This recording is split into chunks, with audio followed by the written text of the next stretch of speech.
than I'm clicking through. All right, so next and final designation on here is tab number 3, and this is where we're going to get into the ad itself. So again, it's going to ask you which Facebook page do you want to find this ad on. So make sure again that you're choosing the right page. If you have an Instagram account tied to your Facebook page, which I would highly recommend you do, it will automatically use the Instagram account associated with this page. Or if you haven't done that yet, you can connect it here. It takes a little bit of time, so I would recommend you go in through your page under your page's settings and connect your Instagram account in advance. All right, we've got a few more questions. Let me see what they are. Excellent question. Are there any concerns with text that uses the words weight management or weight loss? Absolutely. This is actually one of the restricted areas. And so if that is your sort of product, you're going to have to learn how to word your text so that it doesn't specifically say you cannot guarantee that you're going to your product is going to afford people weight loss. Also, you cannot use before and after photos in your picture. And I know that's a big thing that people would like to use, but unfortunately it will not let you do that. I've heard that running an ad through Ads Manager is better than boosting a post, as boosting negatively affects your algorithms. It doesn't actually, because if you think about it from Facebook's point of view, you're giving them money. Facebook doesn't care how you give them money, it just wants you to give them money. So boosting is fine. The biggest advantage over Ads Manager is you have all these individual ways to target. So that's really what determines which way you should do it. Are we going to discuss what Instagram and Facebook are looking for right now in insider secrets? Yes, I've actually covered a few of those as far as like whether you should choose automatic placements or manual placements, and the things that I've kind of covered a little bit through the audience placements. We're going to go through more of those, absolutely. What's the best way to target a very specific occupation and still reach enough people? The best way to do that is to open up geographically. So if you have something they can buy online or a product that you can do a service across the board, use your specific title, but open it up to a larger geographic area. Does Facebook show your organic post to more people when you spend money? No, but that is an excellent suggestion, and I will bring that up to them for sure. Okay, our growth marketer created a lookalike campaign based on our customers' purchases, but we were told we shouldn't reserve ads to people who have already purchased because it's wasting ad dollars. I absolutely disagree with that, because what that is retargeting, and retargeting is very important.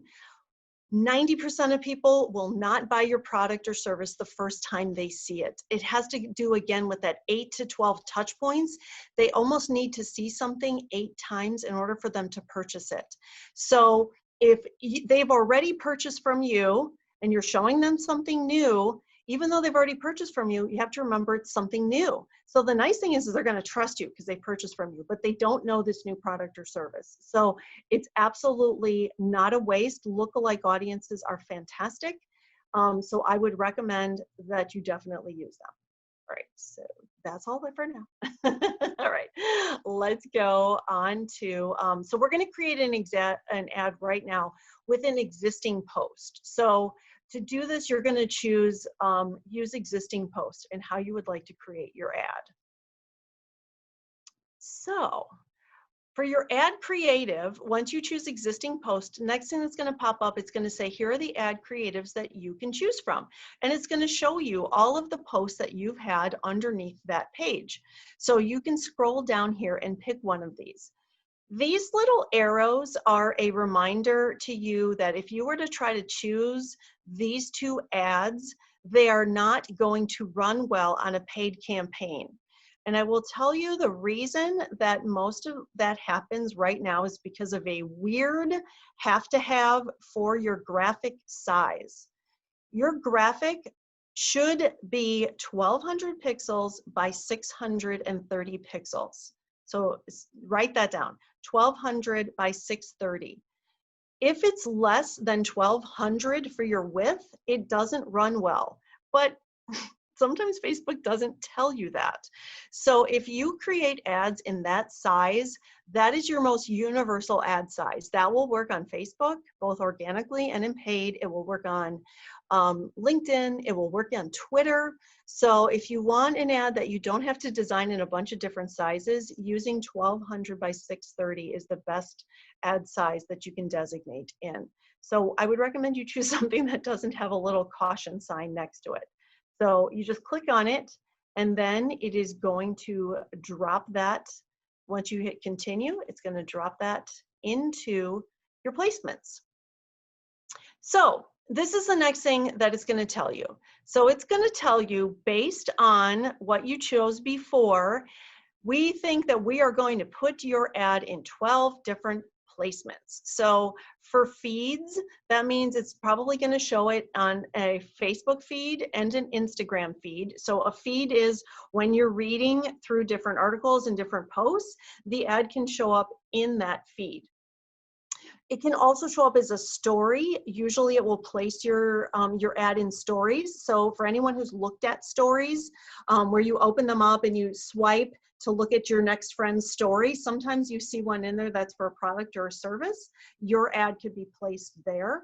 Other places it can put it are in stream. So if you're watching a streaming video, your ad can show up either before it or after it. The nice thing about letting it automatically choose where it's placed is that it will put it in as many places as possible for you. If you say, oh, I only want it to go out on Facebook, then probably instead of 12 placements, you'd probably be down to about 3 placements. So again, that's one of those insider tips. Let it choose automatically because it's going to put it in as many places as possible. Another awesome thing about Ads Manager is you don't have to redesign your ad in all of these different ways.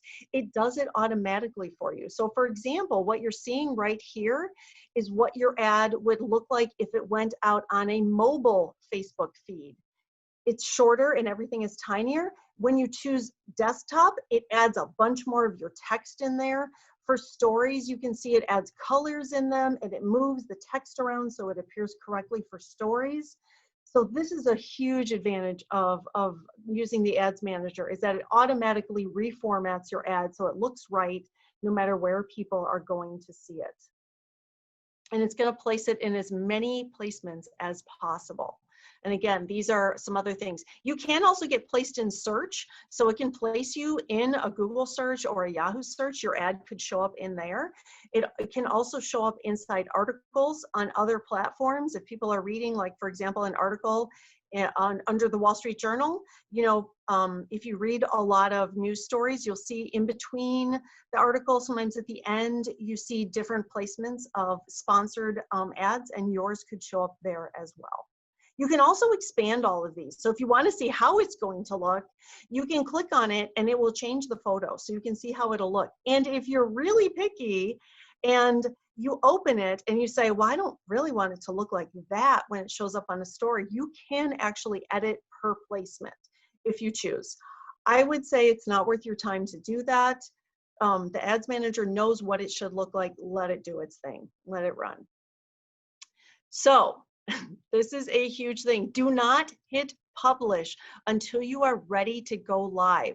If you get partway through anywhere here and you hit close, it's going to pop up a box and it's going to say, do you want us to save this as a draft or do you want us to publish it?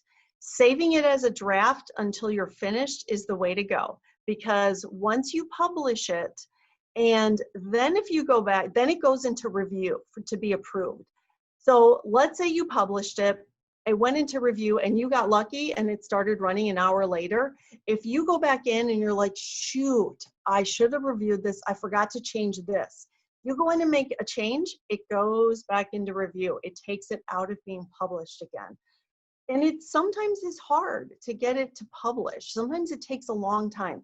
I can tell you that during the election, when so many things had to be reviewed at one time, It was taking up to 48 hours for it to start. So definitely make sure that before you hit publish, you've gone back and reviewed it and made sure everything is exactly as you want it.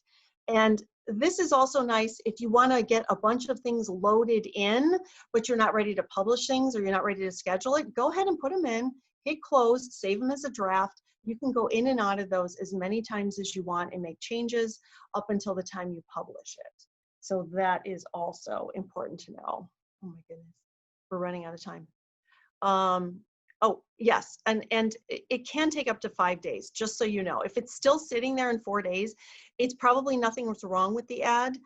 It's just that it's still in approval.